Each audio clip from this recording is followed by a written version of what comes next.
Hello बच्चा party, कैसे हैं आप सब लोग। अब हम आपके सामने लेकर आए हैं बीएससी फर्स्ट सेम के उड़ान बैच का direct cosine of a vector. Lecture number 3 है।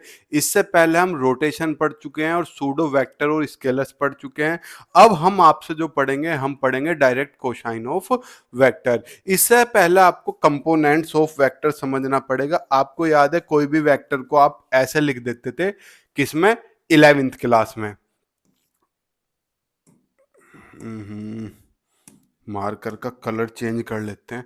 ऐसा है, एक्स आई कैप प्लस वाई जे cap plus Z K cap, यही होते थे component.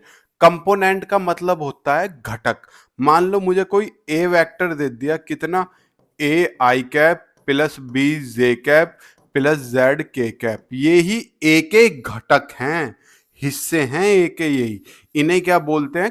Components of a vector. अगर दो विमीय की बात करें, 2 डायमेंशन की, तो केवल दो हिस्से होंगे, एक्स एक्स के अलोंग, वाई एक्स के अलोंग। अगर वो 3 डायमेंशन की बात कर दे तो तीनों लिए जाते हैं। आपको अगर हल्का सा भी याद हो तो हमारे पास एक्स अक्ष होता था, वाई अक्ष होता था और एक जेड हवा में होता था। हवा में हम ड्रॉ नहीं कर सकते तो हम उसे ऐसे ड्रॉ कर देते थे। तो जो एक्स अक्ष के अलोंग होता था उसे आई कैप बोलते थे, जो वाई के अलोंग होता था उसे जे कैप, और जो जेड के अलोंग होता था उसे के कैप बोलते थे। इतना आशा करता हूं आपको याद होगा। तो कोई भी वेक्टर एक्स अक्ष पे कितना चला, वाई पे कितना चला और जेड पे कितना चला, तो वो इसके हिस्से हमने ब्रेक करके बता दिए, उन्हें कंपोनेंट में तोड़ना कहते हैं, कंपोनेंट्स कहते हैं। अगर कोई भी दो एक्सिस के अलोंग बता रहे हो, एक्स जेड हो, एक्स वाई हो या वाई जेड हो, वो होता है कंपोनेंट्स इन 2D। अगर हम तीनों एक्सिस पे ही तोड़ रहे हैं तो उसे बोलते हैं कंपोनेंट्स इन 3D। जैसे मैं आपसे चर्चा करूं इस पोर्शन की, कंपोनेंट्स ऑफ वेक्टर, छोटा सी डेफिनेशन लिखा के बताइए। हमने क्या मान लिया? ओ कोई ओरिजिन मान लिया। अभी मैं थोड़े से 2 पेन और उठा लूं कहीं से, आपको समझाना तभी आसान होगा। ठीक है, मेरे पास मान लो ये 3 पेन है। यो एक्स अक्ष है, एक्स वाई और जेड, ये रही होगी एक्स वाई और जेड। थोड़ा ध्यान से समझना, क्योंकि बोर्ड द्विमीय 2D है और ये 3D की बात कर रहा हूं।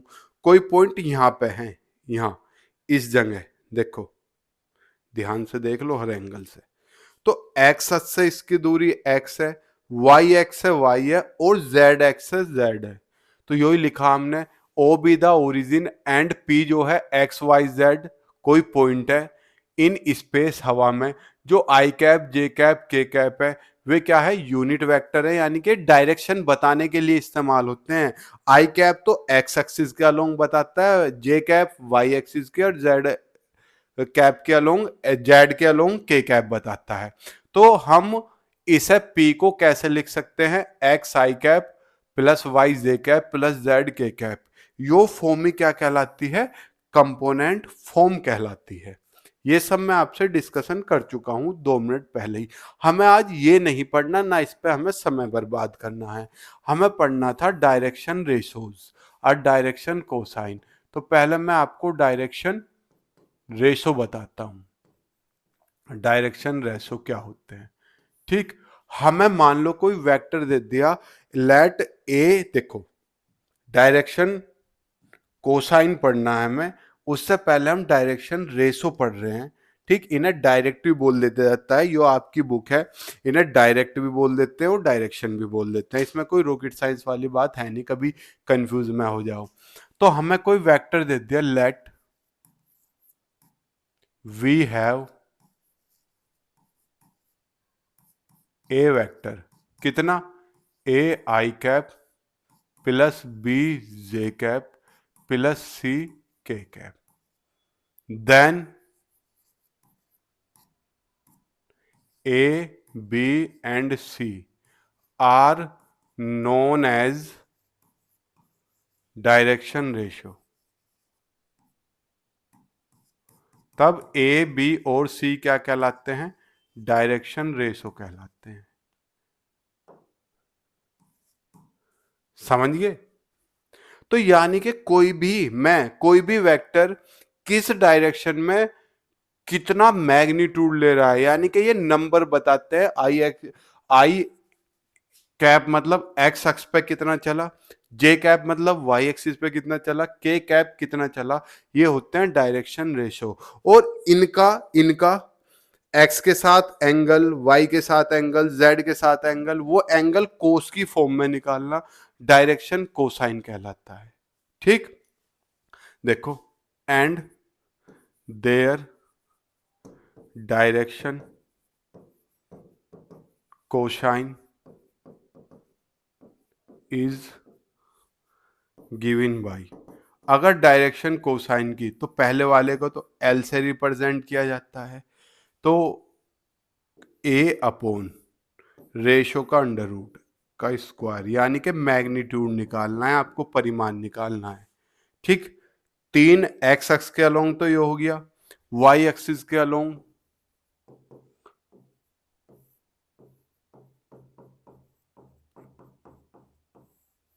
जेड एक्सिस के अलोंग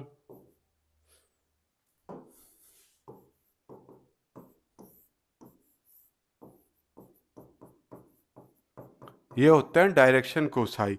अगर हम इन सब की मल्टी स्क्वायर करके ऐड कर दें तो 1 आएगा।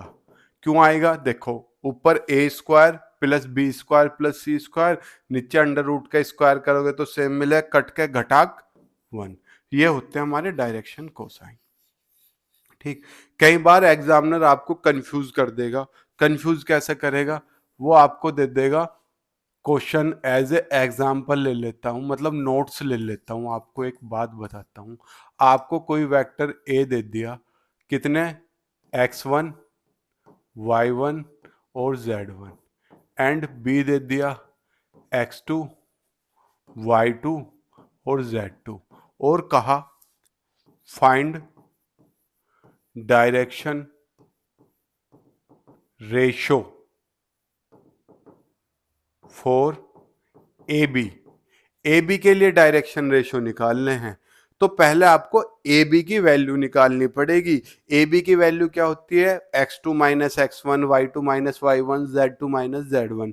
तो इसके डायरेक्शन रेशो क्या होंगे, direction ratio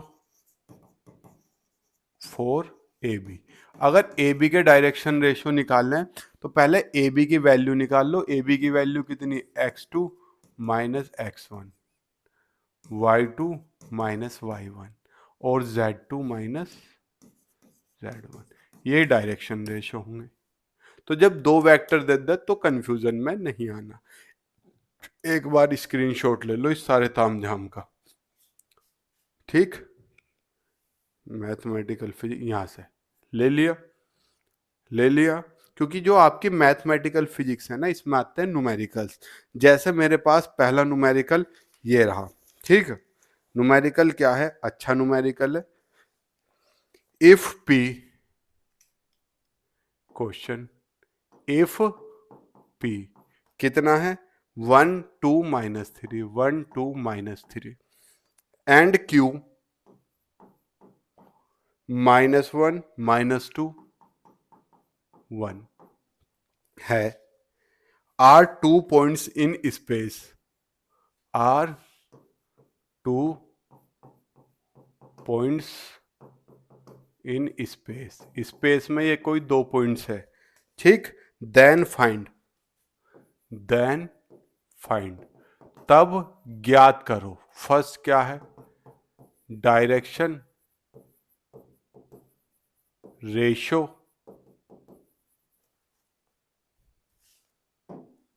ratios of vector P Q, and second part में कह रहा है डायरेक्शन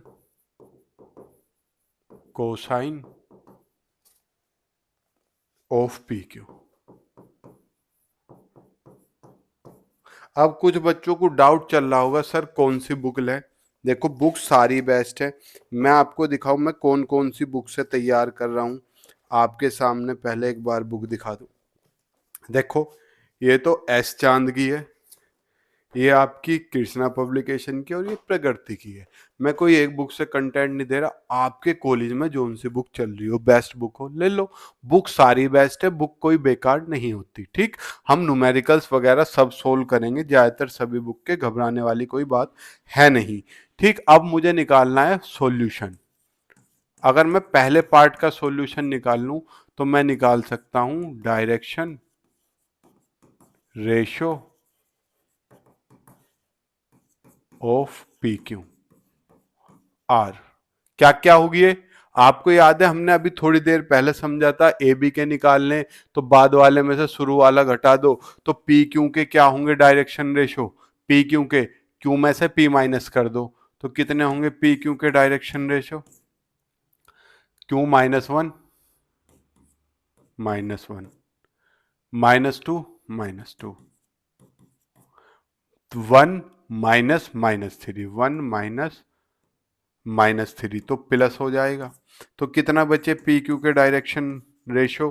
-2 -4 -2 -4 और 4। ये तो आ गया डायरेक्शन रेशो। अब मुझे निकालना है डायरेक्शन कोसाइन। पेन ज्यादा ही बारीक चल रहा है, थोड़ा सा मोटा कर देता हूं। Direction cosine are. पहले एल निकाल लो। क्या? ऊपर तो ए की जगह यहां पे ये है, बी की जगह ये है, सी की जगह रेशियो ही तो होते हैं, तो ऊपर तो -2, नीचे अंडर रूट किसका? -2 का 4, प्लस -4 का 16, प्लस 4 का 16, कितना आ गया? -2/√36, तो कितना आ गया? -2/6, यानी कि माइनस का 1/3। ये तो एल आ गया। ऐसी एम निकाल लोगे, एम के लिए ऊपर कितना आ जाएगा? -4 अपॉन अंडर रूट, यही सब करोगे तो 6 ना आ जाएगा, तो एम बराबर माइनस का 2/3। एल एम एन निकाल लोगे तो ऊपर कितना आ जाएगा? 4, तो 4/6, तो एन कितना? 1/3। तो कितना आ गया हमारे पास? माइनस का 1/3 2/3, माइनस का 1/3 -2/3 और 2/3। लो जी, बता, इतना सा क्वेश्चन था। ठीक, अभी मैं बहुत बेसिक लेवल चल रहा हूं, क्योंकि आप फर्स्ट सेमेस्टर में आए हो, इंटर पास करके। एकदम अगर सिर पे गठरी रख दी तो प्राण सूख जाएंगे। तो हम छत पे पहुंचेंगे, लेकिन धीरे धीरे सीढ़ी चढ़ के। टेंशन फ्री रहो, बेफिक्र रहो। इतना समझ में आया होगा, आशा करता हूँ। स्क्रीनशॉट ले लो, एक बार ले लिया। मिलते हैं हम आपसे नेक्स्ट क्लास में थोड़ा सा अपडेट वर्जन के साथ। तब तक के लिए जय हिंद, जय भारत, प्रणाम, शुभ संध्या।